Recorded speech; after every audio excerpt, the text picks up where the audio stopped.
Live from the Cactus Creek at Ibri, he is the king of prime time, Ghana's undisputed entertainment laureate, and still the youngest old man in Ghana. Put your hands together, show some love for the indefatigable KSM.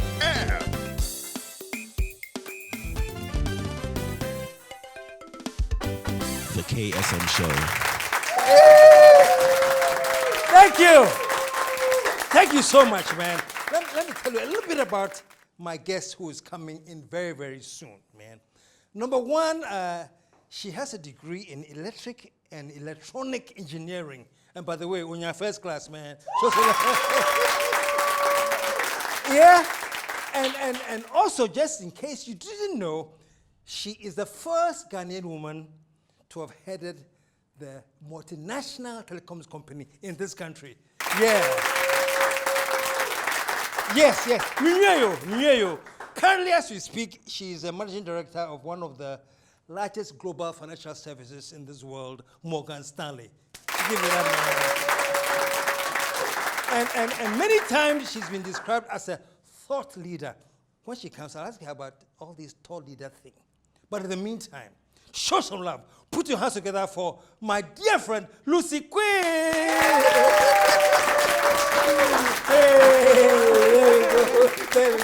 There we go. Yeah. Please have a seat. Thank you. Sure, Lucy Quist in the house. Thank you, folks. So we're going to take a short commercial break. Well, there are so many things to talk about. But when we come back from the commercial break, the first thing I want to talk about is, what is a thought leader? Stick around. We shall be right back.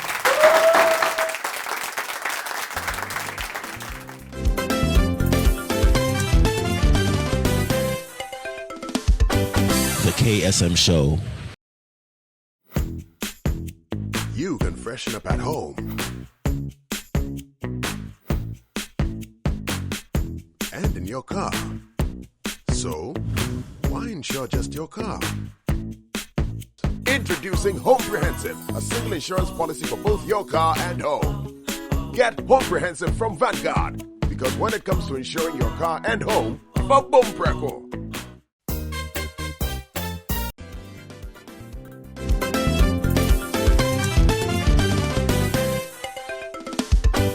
The KSM Show. Okay, folks. Today we are starting all the way in Aflao. We're going to the customs office and we're bringing up my man. I'm talking about the officer in charge of the long room, and his name is Kwara Alexander Pagauba. Show some love for him, man. We're back.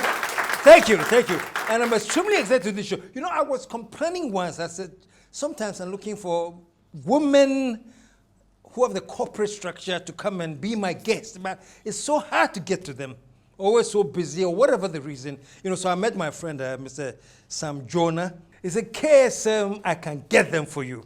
So folks, for the next few weeks or so, you'll be encountering some of the most amazing women we have in our country, so we can celebrate them. Show some love, man.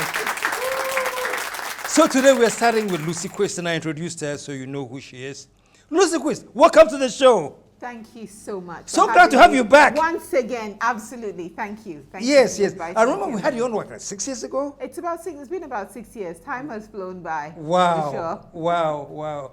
And at that time you were Airtel. Yes, at the time I was the CEO of Airtel. CEO of Airtel. Yeah. Well, times have passed, things have happened. So I brought her back, you know. So let's catch up with Lucy Quist. Lucy, right now, I'm going to start with one question before we even do the catching up. Okay. Because many things I've read about you, you have been described as a thought leader. Thought leader. She's a thought leader. What's a thought leader? You know, I think about thought leadership in very practical terms. So even though thought leadership is really about, obviously, the ability to, I guess, you take in information, you reflect. I think about it in practical terms because what I've found, which has really been a blessing of my career, is that taking the time to observe, to listen, to really digest all that you're taking, especially your interactions with people, in addition to the things that you read and what you know, has helped me to progressively construct my thoughts around where I believe our opportunities are to go. So a lot of my thought leadership is around Ghana, Africa, science and technology, the things I know, but it's the reflection. I always tell people that I spend a lot of time in my head. I spend a lot of time reflecting, reanalyzing, regrouping, reorganizing things in my head to say, okay, what does this really mean and where should we go with it? So that thought leadership is really driven by, I have all these amazing inputs. How do you package it? And what do you do with them? What do we do with it, right? Because people need, we live in a very busy world. And a lot of the time, people do actually want to hear ideas and thoughts on where we should go and how we should move forward to support them. And so that thought leadership that really comes from a very contextual, organized place really has become something that over time, it's intentional, but also a part of the journey. Right? It's intentional because I'm very intentional about thought leadership. When I wrote my book, which is a sort of bringing together so many different thoughts that I had over a long period of time, it was a very intentional activity. But the activity of observing life and listening and taking in, it happens in pieces over a long period. But when you pull it together and you capture it in a book, then that's really an intentional activity. I see. And we're going to be talking about your book later. This is The Bold New Normal. The bold new normal. Yeah, we'll be talking about that. But going back to thought leadership, going back to your practical experience, as you said, coming to Ghana, you've been in the UK for a while. We talk about that, and then you came to Ghana in '83 to go through the survival period of Ghana. Experience, yes. I always say to young people below like 30, I said, yeah, you haven't seen the real hard Ghana. Go back to the early 80s. You experienced the '83 Ghana. Hey, that was a tough. That's when we had something called the Rolling Chin. My director doesn't know. She was just born.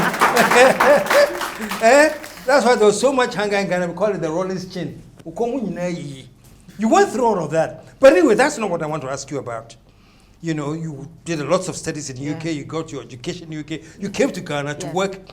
You're the first Ghanaian woman to head a multinational telecoms agency in Ghana. Yes. Thinking about thought leadership, what was your approach? Did you just fit in, or did you realize, hey, Ghana is a different terrain? I've come from the UK and I must amend my ways. What was your adjustment like? So it's interesting because I actually came to work, moved to, back to Ghana in 2008. And I became CEO of Airtel in 2014. So I'd had a number of years of opportunity to work in telecoms, to work in Ghana, and to work in, I also was at one point moved to DRC. I had trips to work in places like Rwanda, Sierra Leone, Chad, and so on.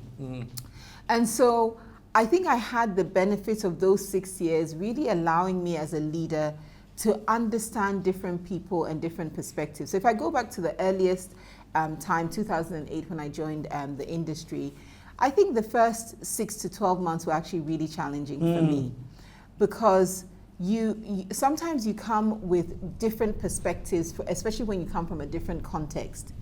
And there's an adjustment and a learning curve that comes through, right? But part of that adjustment and learning curve is understanding other people's perspectives, and bearing in mind I was new to the industry, so I was learning the industry as well, but understanding people's perspective, but also having the discernment to determine what aspects of the other approach do I take on board, and what aspects of the other do I reject? Because you can't just say because you're adjusting, you adjust to everything. So there's some things I just simply don't compromise on.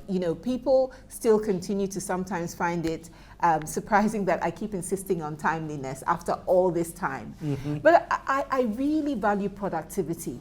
And if you don't value your time and you don't value the planning that the time allows you to do, you can't be productive. It's when it comes to that particular aspect, I just, even though initially it was a frustration for me, I think I've managed to set sufficient expectations for people to understand that I won't compromise on timeliness. Whereas there are other things, there's some things that I experienced in Ghana which really I think we should be proud of. The extent to which we don't treat our colleagues simply as people in the workplace, but really as family of people, as people we actually care about. You don't find that in many places around the world. And we spend so much time in the workplace that if we can work together in ways that genuinely show care for one another, I think that's something that I, for one, am very happy to be part of and participating because it matters. Quick question, how do you manage that? Because people have said that, once people see you as friendly and as family, then they tend to abuse that. Somebody was telling me, Ghanaians don't understand that I can be friendly, but you are not my friend. Exactly. So how do you adjust that? Because you want to treat them as family, but those who take advantage of that and try to... Yeah, so if I fast forward to the time, for instance, when I was the CEO of Airtel, it's really important that you establish clear responsibilities, clear accountability. And accountability also includes the timing point that I've already made.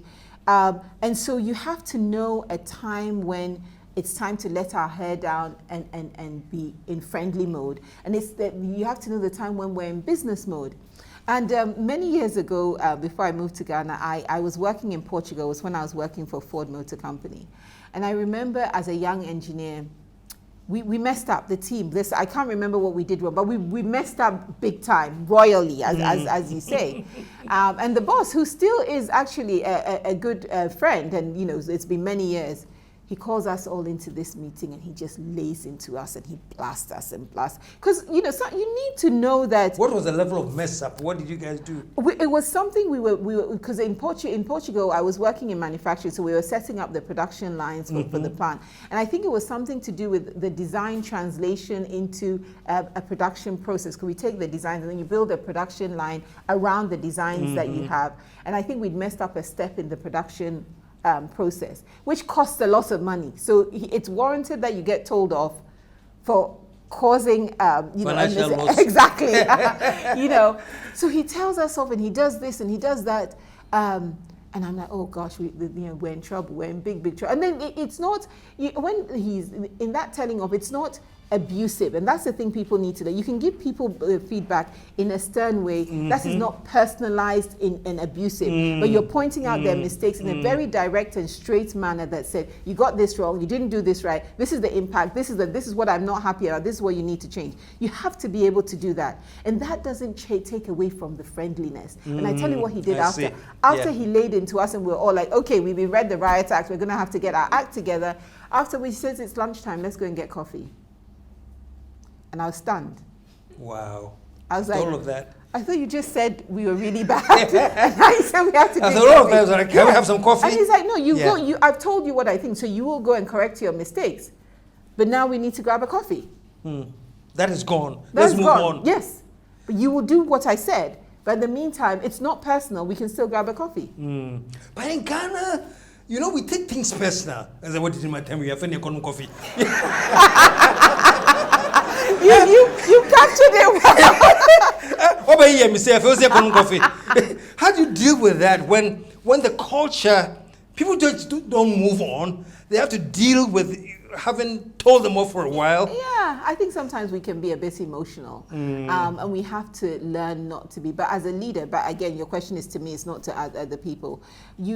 I try to meet people where they are. Because the ability to not take things personal or emotionally depends on where you are a bit on your sort of professional maturity journey. So as much as I can engage people directly, I do engage them and help them understand why it's important to be able to hear and take feedback, but not take it personal, because you'll never make progress. You will never improve. So if you can present it the flip side that this feedback is actually a good thing. If you get something wrong and I never tell you that you got, likewise, if no one ever tells me that I got something wrong, how am I supposed to make progress? And the interesting thing is that, my mother is Ga, my father is Tree, so for me it works both ways. But in both languages, we have a saying that the person,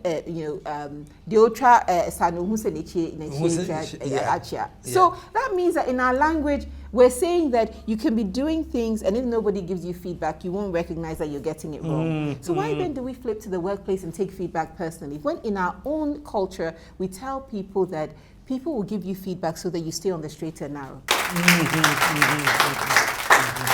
You know? So we have to be friendly.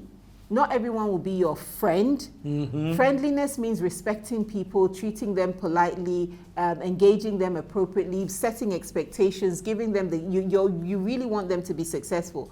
But when something goes wrong, give them the feedback. Don't insult, don't make it personal, but give them the feedback respectfully and directly. Not everyone will take it, but as you repeat it, they will understand. Yeah, okay. They get to understand that this is how you do it. Yeah. Yeah. Absolutely. Because at the end of the day, we all, as far as I'm concerned, as leaders, we want all our people to make progress. The idea that we need to make progress is not that it's not just a small handful of people, right? But if we don't use our position, impact, influence to help other people make progress, how do we all move forward? We can't move forward as a handful of people. We all need to move forward as a nation. Show some love, man. What is your, this is, I don't know, jumping ahead a little bit. What is your main concern? You know, you're no longer in Ghana, you're back in Morgan Stanley. What caused the switch? You were doing Ghana, you were doing very, very well. Yeah, look, I think that one of the things we need to perhaps accelerate, and it's a really good question you asked, and I'm going to give you a very candid response. We talk a lot of the time when we talk about job creation, we talk a lot of, we think about the sort of more younger levels of careers in Ghana. And that's extremely important. We have a high volume of people who need jobs, and we need to create businesses and industries that will provide employment for them. Jobs are really important. What we talk less about is what happens as people go up the pyramid, right? Because the flip side is that we do actually have a limited number of opportunities as people go up the career ladder, right? And so you'll find somebody who is in a very senior position and they've held the position for a very long time.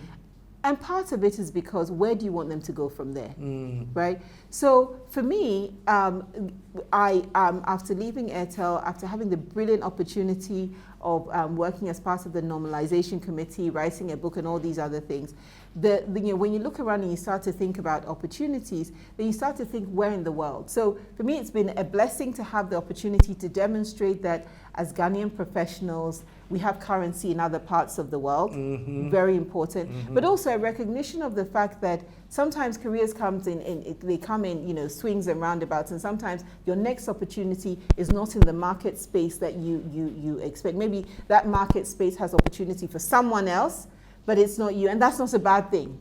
How do we expand and make sure that everybody gets opportunity? So I do think that we really need to accelerate the expansion of opportunities at all levels for everyone in Ghana. We need people at the top to keep moving so that people, modules can also start. Exactly, they also want to grow.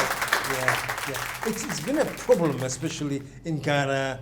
The youth keep saying, "Oh, you old folks, you stay up there so long, we can't even move." Exactly, but where should they go? That's the question we should ask. Right? Where should they go? Yeah. So it's like you have to wait till they retire. Which is too long. I mean, I've got a long way to go to retirement. So if someone waits on my retirement, then it's too long. Yeah. We're going to take a short commercial break. Yes. When we come back, I'll find out just a little bit about your transition to Morgan Stanley, and then we'll take it from there. Folks, stick around.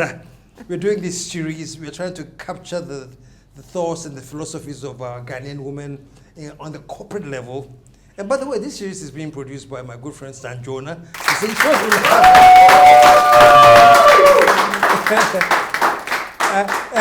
And I agree with him. He thinks that more Ghanaian, young, up-and-coming Ghanaian women should know and understand that you can break the glass ceiling. So we're going to be showcasing Ghanaian women who are breaking the glass ceiling. Stick around for the commercial break. We'll be right back.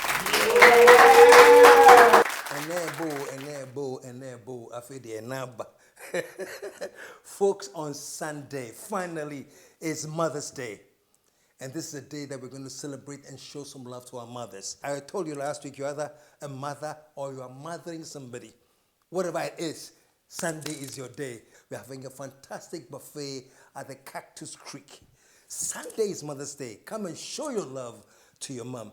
And if you want to call, the number is 055-039-5007. Cactus Creek, the place to be on Mother's Day.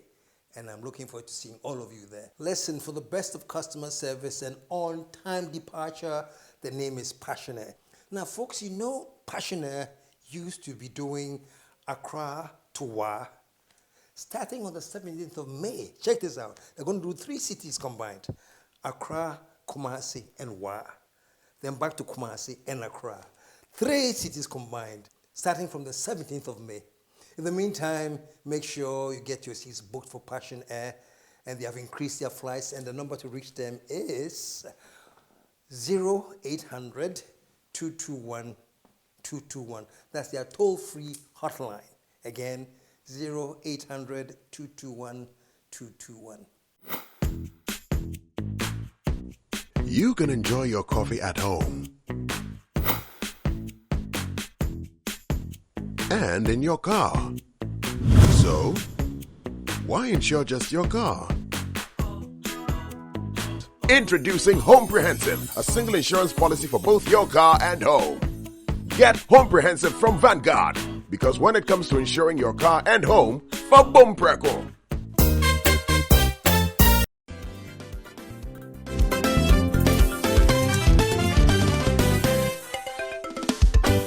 The KSM Show. Thank you. Thank you very much. And we're back. We're back. Lucy, you know, you left Airtel. Yes. Let me just tell you what Ghanaian folks were saying on the street. Could be wrong, it could be right. I don't know. I want your reaction. Okay. Ghana for the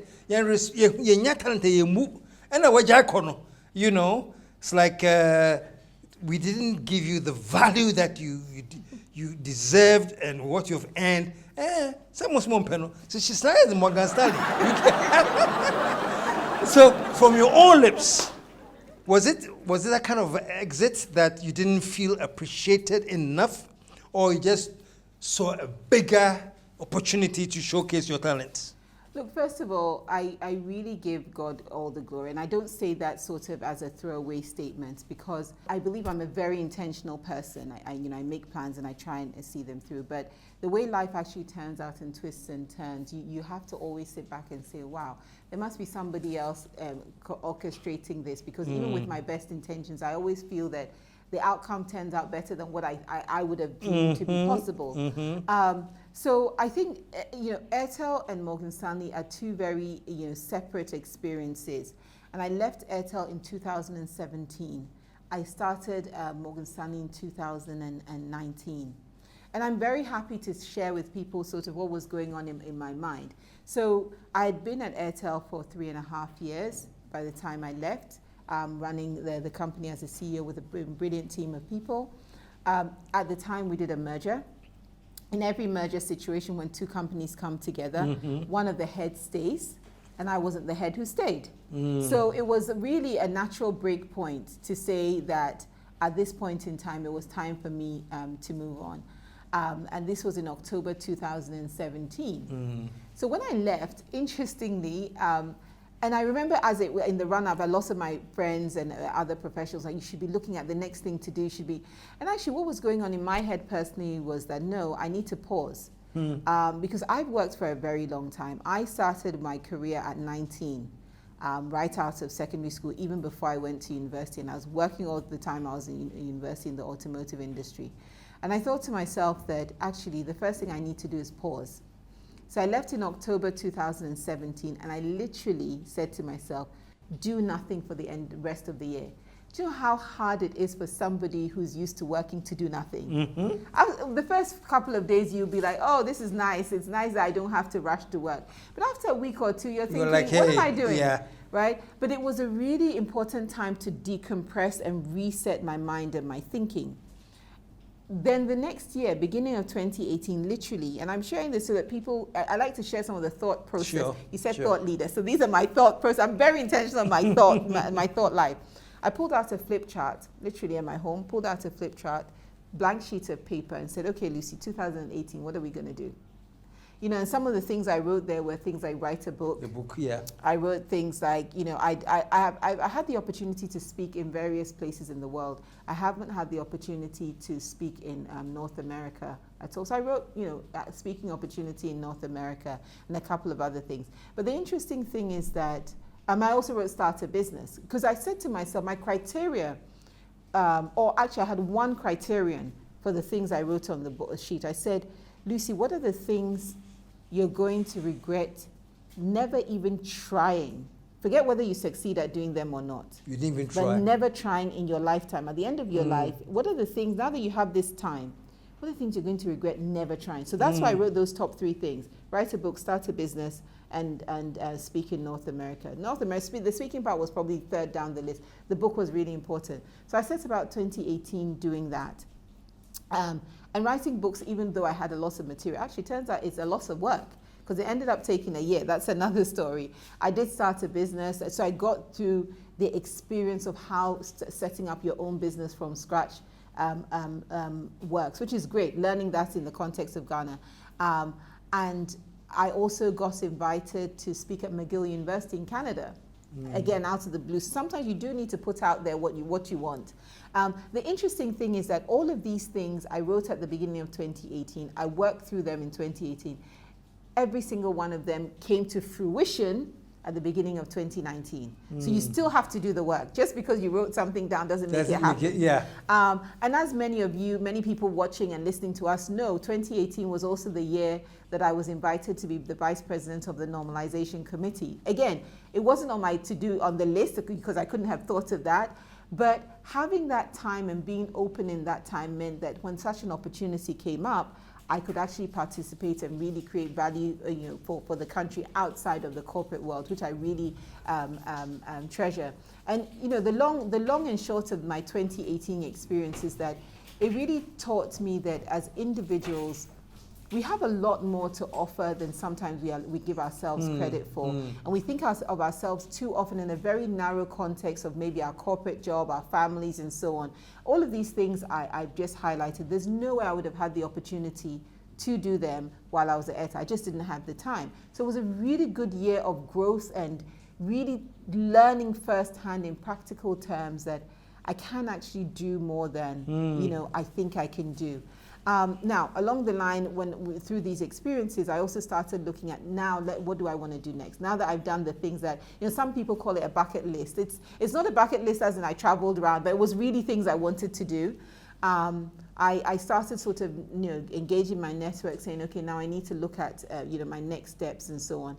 And it's very interesting that sometimes people portray an image that we don't help each other as Ghanaians. We do.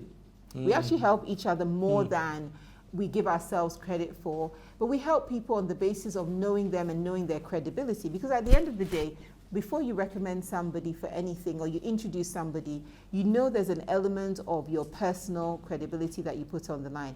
And that is all to say that coming into Morgan Stanley was very much driven by a fellow Ghanaian senior position who was willing to say, look, there's this brilliant woman, in his words, not mine, in Ghana. I really think you should talk to her. I really think she can add value to us as a firm. And that, you know, long story short, of course, that person who introduced me was not the person who was to recruit me, because it doesn't work like that. But long Just story recommended short, you.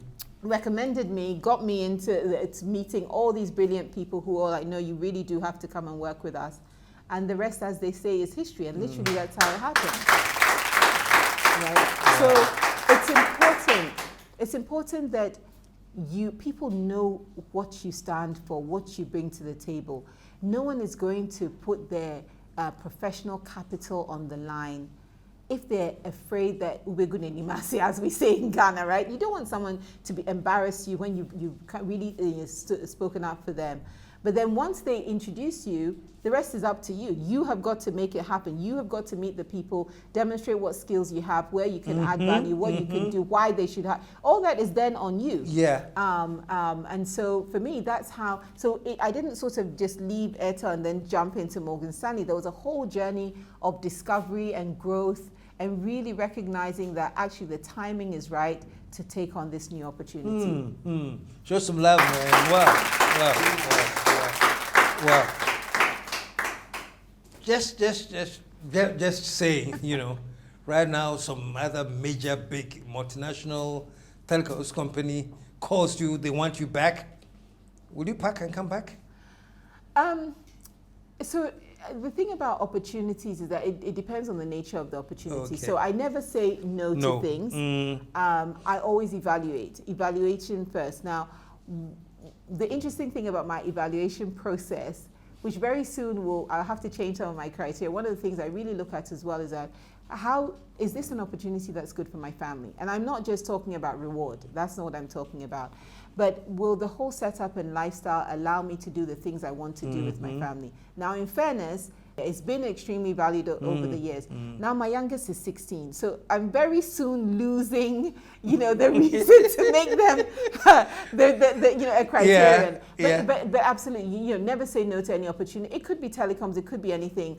And many other things as well. It's really about continued growth. It doesn't, you don't pigeonhole yourself.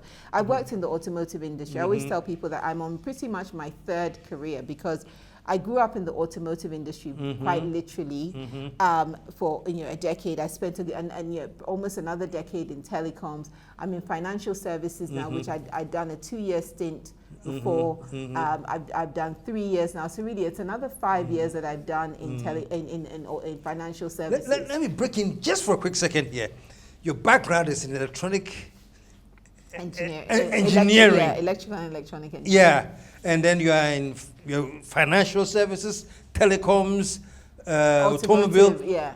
How are they related? How did you go and specialize in electrical engineering, and now you're doing telecom and financial services? It's really interesting. What remains consistent, the consistent theme in my career, regardless of the sector I find myself in, is that there's always a heavy technology focus. So that's what I, where I joined my dots from one industry to another. So I studied electrical and electronic engineering. In my final year, I focused on an area that at the time we called communications, but now they call it telecommunications. So it's really literally about transmission, wide area network, the kind of things you used to build telecoms. Yeah. Even though I was working I was working in the automotive industry. And in automotive, I worked in audio engineering. So I was on design, the car system for the music entertainment systems. That was my primary area of design. And then I went to work in manufacturing for that same area of design. So kind of building up the technology. And so when by the time my first stint in financial services, which was after my automotive industry experience, I spent a couple of years in financial services. It was very much around systems and processes as well. When I came into telecoms, the interesting thing is that by that time, I'd already gone back to school and got an MBA in addition. So in telecoms, I found myself in a position where I had to bring my engineering knowledge and the newly acquired business knowledge together to create value, right? And again, that's about an industry. And now I go into financial services again. When I went into the firm, I started off working in change in technology transformation. So that's where the theme is consistent. You always have to go into a new place with something to offer, even if you don't know the whole picture. You have to have something to offer. Then you build the rest of the picture by learning. Fantastic.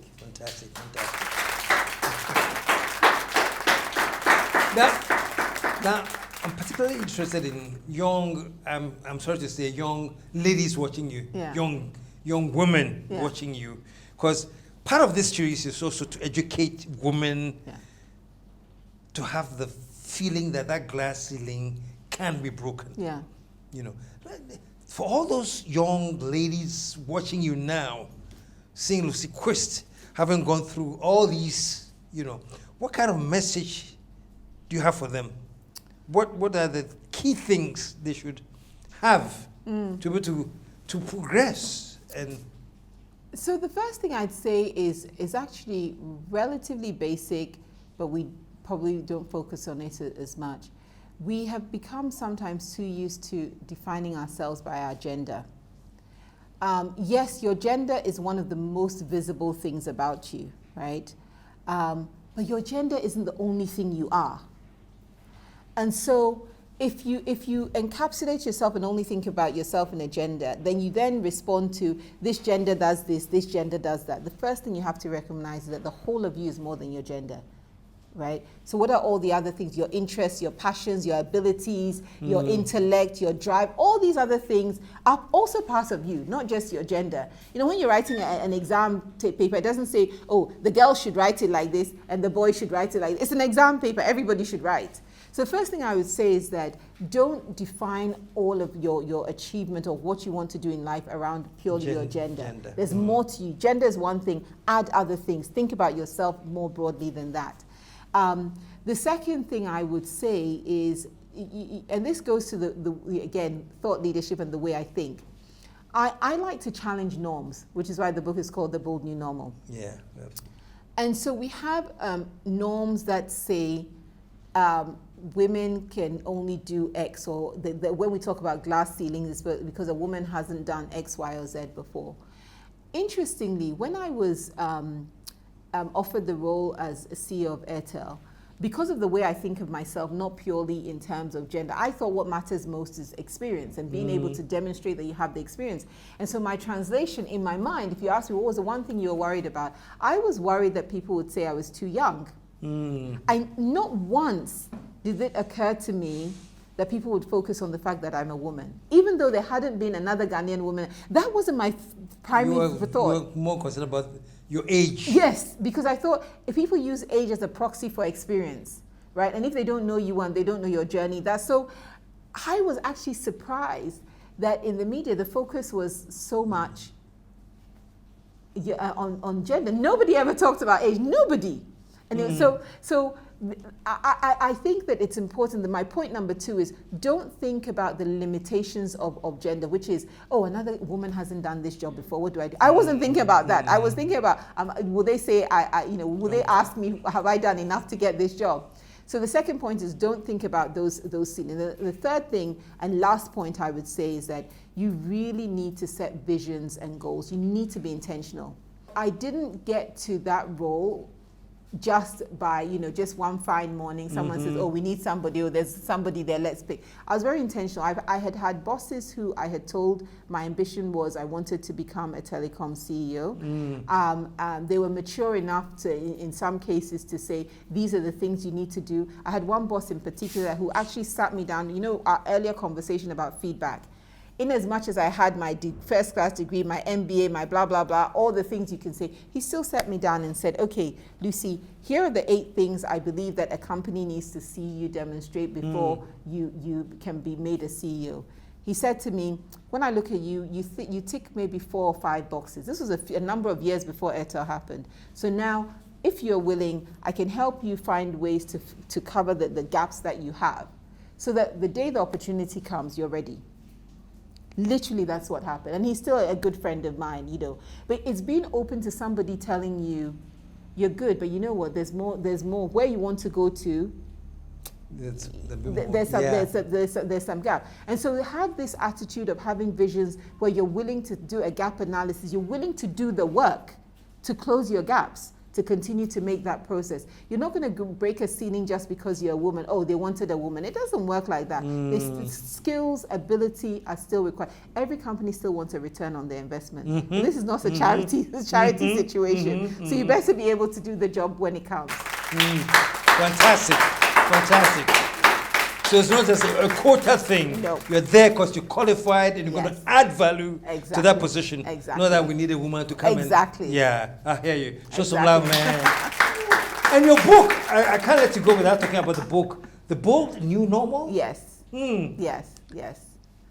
Is this all part of it? The attitude, the redefinition of goals, is all part of the Bold New Normal? It's all part of it. So the headline title is The Bold New Normal, and the subtext title is Creating the Africa Where Everyone Prospers. Creating the Africa. Africa where everyone prospers. Okay. For me, African prosperity is a goal. It's a vision. It's a goal in my mind, and it's a vision in the sense that there are certain things we need to do to achieve that. So I know what a great vision of a prosperous Africa looks like.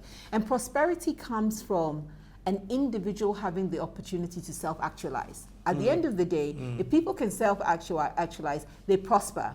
Prosperity isn't you have $1 million in your bank account. Prosperity really is the ability to use the skills, the opportunities that you have to create wealth for yourself.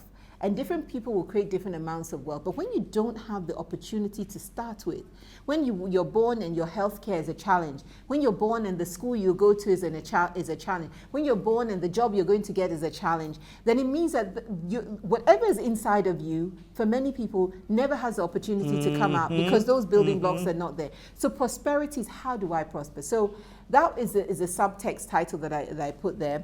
The Bold New Normal, which is about the vision, is that we really need to redefine what is the normal of Africa. We start with our own country, of course, and each country can define that for themselves. But the Bold New Normal is, why must we accept what we see around us? So going beyond what's called normal. Yeah. And I can give you a very practical example. I remember giving a talk to a group of young people in Kumasi many years ago. I was at Airtel at the time. And one of them stood up and asked me a question and said to me, wow, madam, how does it feel now that you've arrived? And I said to him, young man, come. So we got up, got him out of his chair, and I took him to the window of the room where we were. And I showed him, I said, look around, look at the road, look at the neighborhood, look at the place we are. So you see that? He said, yeah. I said, does that look like the country of somebody who's arrived? Right? The bottom line is that until we all arrive, none of us arrives. Okay. None of us arrives because the challenges are there for all of us to resolve. If you individually think you have done well, so you have quote unquote arrived, that's a fundamental flaw in how you're going to use your leadership to influence change. You have to be able to see that what's around you has not reached a level that's acceptable yet. And as long as it hasn't reached an acceptable level, You haven't. because wherever I go in the world, on the continent, anywhere, I'm a Ghanaian. What people think of Ghana still applies to me. That's right. That's right. It doesn't matter what I think I've done. What people think of Ghana applies to me. It's part of the brand of who I am. So nobody can arrive on their own. So the Bold New Normal is really about us challenging what is the true vision of what we want for our country. And if we can take those visions, create those, some people will be in a position of influence where they can create a really big vision. Some people can create a vision for just their families. Within your own sphere of influence, what is the vision? Where are you trying to get to? And are you going to keep communicating that vision? If we have vision, we should keep talking about it so that we all get in. If you can keep communicating a vision, what you start to see is that people start doing things differently. And as people gradually do things differently, you change their mindset. And ultimately, it is a shift in our mindset that will lead to our prosperity. Show some love, man. And that is the shift in our mindset that will lead to prosperity. I couldn't agree with you more. Yeah. That's it. Yeah. And I like what you said about until all of us have arrived, none of us have arrived. No. That's a major mindset shift that we all need to understand. Yes, we really do. We really need to understand that because, look, we're in a globalized world. When I go somewhere, the first thing someone's going to know, where are you from, right? You're from Ghana. Everything that person thinks of Ghana, good or bad, they attach to me before they get to know me. Yeah. Right? They may get to know me and think some great things and so on. But what they know and think of Ghana immediately automatically applies to me. I mean, I'm sure you've been in that situation. You say you're from Ghana, and people start giving you sometimes they say, "Oh, football, great." You're a nation of football-loving nation. Yeah. I want them to say other things as well. That the things that really are about prosperity, doing business, so on and so forth. So we all need to arrive together. Show some love, man. And until we all arrive, none of us have arrived. That's so profound. Sadly, time has caught up with us, and we have to end the show. But Lucy, thank you so much for joining. Show us some love one more time, man. Honestly, It's really hard to believe our time is up. Thank you so much for having me. But also a bigger thank you from me, from Ghana, from everyone who listens to you, because this show is really important. You know, what you do here is part of that mindset shift, because sometimes people need to see actualized examples and recognize, you know, representation matters. If a young person, especially a young woman, but I like to think all young people are looking at me and thinking, oh, okay, she doesn't have horns on her head. She looks pretty regular to me. If she can, so can I. But you provide that platform for that conversation. So thank you very much. Thank you too. Thank you. Lucy Quist, y'all. Wow. But before we end, we have to know where we can get the book. Really good question. Thank you very much. Book Nook. Book Nook in Ghana, they carry it. So booknook.store on the internet is their website, but they carry the book. And they have it. In fact, they were actually my publishers as well. And this is an important part of the changing the mindset and the narrative. I was adamant that I had to have a Ghanaian publishing house. Fantastic. Just love right? It. Because that's really important. If I believe in Ghana, then I should act like I believe in Ghana. Fantastic. I shouldn't just be going around talking about it and then doing something different. Fantastic. So booknook.store, Dakpabli and Associates, they have the book. If you're abroad and you're watching this, or even if you order things from abroad, it's on all Amazon sites, it's on Barnes & Noble, it's on Kindle, it's widely available, basically. Grab yourself a copy and read it. Lucy, thank you so much. Thank you. A pleasure having you. And folks, one more time for Lucy Quist.